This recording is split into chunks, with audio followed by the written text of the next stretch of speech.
வணக்கம். டேஸ்டான சைவ மட்டன் தொக்கு எப்படி செய்கிறதுன்னு பார்க்கலாம் வாங்க. இந்த சைவ மட்டன் தொக்கு செய்கிறது ரொம்ப ஈஸி, அதே மாதிரி சாப்பிட்றதுக்கு ரொம்ப டேஸ்ட்டாகவும் இருக்கும். வாங்க எப்படி செய்கிறதுன்னு பார்க்கலாம். சைவ மட்டன் தொக்கு செய்கிறதுக்கு மீடியம் சைஸ் 3 பீட்ரூட் எடுத்து தோல்லாம் சீவிட்டு இந்த மாதிரி துருவி வச்சுருக்கேன்.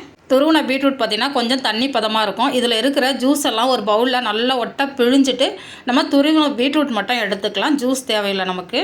இந்த மாதிரி ஒட்டை புழிஞ்சு வச்சுருக்கிற பீட்ரூட்டோட ஒரு பெரிய வெங்காயம் பொடிசாக கட் பண்ணிவிட்டு சேர்த்துக்கலாம். கூடவே காரத்துக்கு 2 பச்சை மிளகா பொடிசாக கட் பண்ணிவிட்டு சேர்த்துக்கலாம். அடுத்து கருவேப்பிலையும் இந்த மாதிரி 1-2 கையிலேயே பிச்சுட்டு சேர்த்துக்கோங்க, வாசனை நல்லாயிருக்கும். அடுத்து இது கூடவே 1 கப்பு அளவுக்கு கடலை மாவு, 1/4 கப்பு கார்ன்ஃப்ளவர் மாவு, 1/4 கப்பு அளவுக்கு பச்சரிசி மாவு சேர்த்துக்கோங்க. இதெல்லாம் சேர்த்துட்டு கலந்து பார்த்துட்டு பத்தலைன்னா இன்னும் கொஞ்சம் கடலை மாவு சேர்த்து அட்ஜஸ்ட் பண்ணிக்கோங்க. முதல்ல 1 கப்பு சேர்த்திங்கன்னா கரெக்டாக இருக்கும். அடுத்து இதுக்கு தேவையான அளவுக்கு உப்பும் சேர்த்துட்டு நல்லா கலந்துடலாம். இந்த மாவு பார்த்திங்கன்னா நல்லா கெட்டியாக இருக்கணும். இதுக்கு தண்ணி எதுவுமே சேர்க்கக்கூடாது. இந்த பீட்ரூட்டில் இருக்கிற ஈரப்பதமே போதுமானதாக இருக்கும். இப்போ நல்லா கெட்டியாக பிசைஞ்சு எடுத்தாச்சு. இந்த மாதிரி இருக்கணும். அடுத்து ஒரு பிளேட் எடுத்து வச்சுருக்கிறேன். இதில் கொஞ்சமாக எண்ணெய் சேர்த்துட்டு எல்லா பக்கமும் படுற மாதிரி நல்லா எண்ணெயை தடவி விட்டுடலாம். அப்போ தான் நமக்கு ஒட்டாமல் வரும். கலந்து வச்சுருக்கிற பீட்ரூட்டை இந்த பிளேட்டில் சேர்த்துட்டு நல்லா சமமாக அழுத்தி விட்டு ஒரே மாதிரி தட்டி விடுங்க.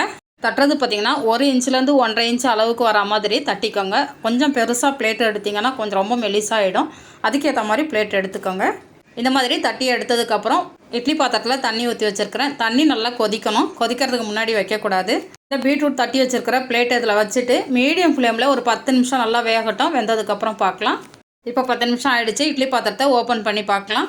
பார்க்கும்போதே தெரியும் உங்களுக்கு சூப்பராக வெந்து வந்திருக்குது. ஒரு குச்சி கரண்டி ஏதாவது வச்சு இந்த மாதிரி குத்தி பார்த்திங்கன்னா ஒட்டாமல் வரணும். இப்போ இதை வெளியில் எடுத்துகிட்டு நல்லா ஆற வச்சிடலாம். இப்போ நம்மளோட பீட்ரூட் பார்த்திங்கன்னா நல்லாவே ஆறிடுச்சு. இப்போ கத்தி வச்சு ஓரங்கள்லாம் இந்த மாதிரி எடுத்து விட்டுட்டு ஒரு பிளேட் வச்சு கவுத்திங்கன்னா இது ஒட்டாமல் சூப்பராக வந்துடும். இந்த மாதிரி பிளேட்லேருந்து வெளியில் எடுத்ததுக்கப்புறம் நம்ம சின்ன சின்ன பீஸாக கட் பண்ணிக்கலாம். நமக்கு எந்த ஷேப்பில் வேணுமோ அதுக்கு ஏற்ற மாதிரி நீங்கள் கட் பண்ணிக்கோங்க.